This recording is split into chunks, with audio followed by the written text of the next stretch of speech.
Hi children, this is Mohan. So November 14, Children's Day. So happy Children's Day to all of you.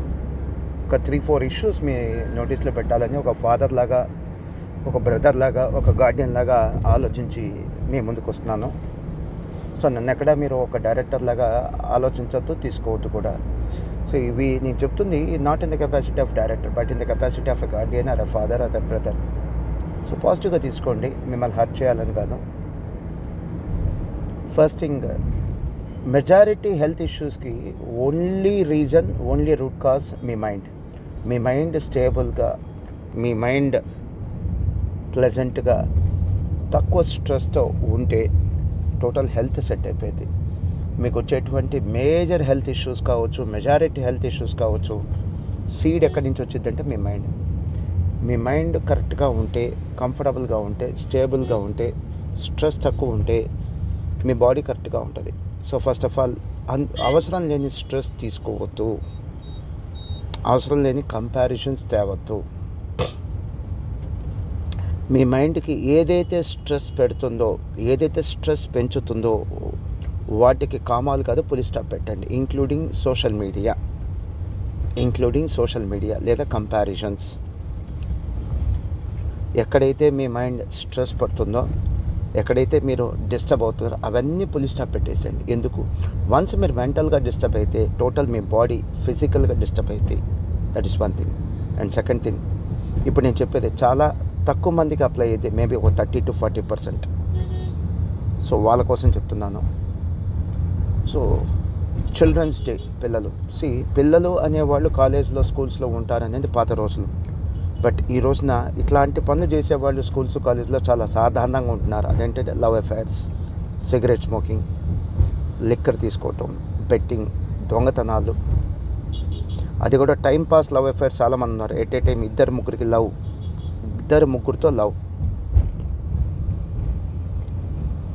And too much of social media consumption.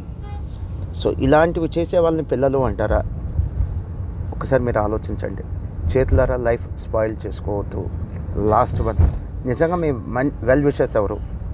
మిమ్మల్ని కోప్పడేవాళ్ళు, మీరు తప్పు చేస్తుంటే సెటరేట్ చేసేవాళ్ళు, వాళ్ళే మీ well wishers. Suppose మీరు చదువుకోవట్లా, మీ parents కావచ్చు, మీ wardens కావచ్చు, మీ హాస్టల్ ఇన్ఛార్జ్లు కావచ్చు, క్యాంపస్ ఇన్ఛార్జ్లు కావచ్చు, మీరు ఫోకస్గా వర్క్ చేయట్లా, లేదా తప్పు చేస్తున్నారు, మీ బిహేవియర్లో కొన్ని తప్పులు ఉన్నాయి, లేదా ఇర్రెగ్యులర్గా ఉన్నారు కాలేజ్కి, ఎవరైతే మిమ్మల్ని మందలించి చెప్తారో వాళ్ళే మీ వెల్ విషర్స్. మీ వెల్ విషర్స్ ఎప్పుడు మీ పేరెంట్స్ అయి ఉండాల్సిన అవసరం లేదు. Need not be our parents. మీ గురించి కేర్ తీసుకునే ప్రతి ఒక్కళ్ళు మీ పేరెంట్సే, ప్రతి ఒక్కళ్ళు మీ బ్రదర్స్ అండ్ సిస్టర్సే. నేను చెప్తుంది ఇంక్లూడింగ్ చిన్న స్థాయి staff like batch in-charges, wardens, వాళ్ళ గురించి కూడా చెప్తున్నాను. నేను మరొక 2 విషయాలు చెప్పి క్లోజ్ చేస్తాను. మీలో కొంతమందికి చదువు అంటే ఇష్టం లేదు, ఇంట్రెస్ట్ లేదు, తప్పే లేదు. మీ పేరెంట్స్కి చెప్పండి, టైం పాస్ కోసం మాత్రం కాలేజ్కి వచ్చి చదువుకొని ఇక్కడ ఫీజులు కట్టద్దు. మీ ఫీజు కంటే, అంటే మీరు కట్టే ఫీజు కంటే మీ టైం చాలా వాల్యుబుల్. మీ లైఫ్లో మీ కెరీర్ స్టార్ట్ చేయండి, బిజినెస్ కానీ జాబ్ కానీ స్టార్ట్ చేయండి. లేదు, చదువు అంటే ఇంట్రెస్ట్ లేదు, మీ దగ్గర ఆల్టర్నేటివ్ ప్లాన్స్ అని ఉన్నాయా? చదువు లేకపోయినా బతకగలిగే స్థాయిలో ఉన్నారా? చదువు లేకపోయినా సోషల్ రెస్పెక్ట్ వచ్చే పరిస్థితి ఉందా? చదువు లేకపోతే మీ కెరీర్ ఏంటి? వీటి గురించి ఒక ఆల్టర్నేటివ్ ప్లాన్ ఉంటే అప్పుడు మీరు చదువు పక్కన పెట్టేసి మీ కెరీర్ని స్టార్ట్ చేయండి. ఎందుకు ఇక్కడ ఐడియల్గా కూర్చోవటం? ఎందుకు ఇక్కడ టైం పాస్ చేస్తూ అటెండెన్స్ కోసం క్లాస్కి రావటం? లాస్ట్ వన్, దయచేసి టీచింగ్ స్టాఫ్ కానీ, నాన్ టీచింగ్ స్టాఫ్ కానీ, కొంతమంది ఎజెండా వేరుగా ఉంటుంది. మాటలతో ట్రాప్లో పెడతారు. మీ దగ్గర ఉన్నటువంటి పర్సనల్ ఇన్ఫర్మేషన్ దయచేసి వాళ్ళకి షేర్ చేయొద్దు. అతిగా వాళ్ళతో క్లోజ్గా ఉండొద్దు. వన్స్ మీరు అతిగా క్లోజ్గా ఉంటే ఆ తర్వాత వెనక్కి తీసుకోలేరు. ఇక వాళ్ళు మిమ్మల్ని కంట్రోల్లో తీసుకున్నా మీరు ఆశ్చర్యపోవాల్సిన అవసరం లేదు. అండ్ ఎవరిని కూడా నమ్మి డబ్బు ఇవ్వద్దు, ఎస్పెషల్లీ నేను చెప్తుంది స్టాఫ్కి, for any purpose. Thank you. God bless you. Bye.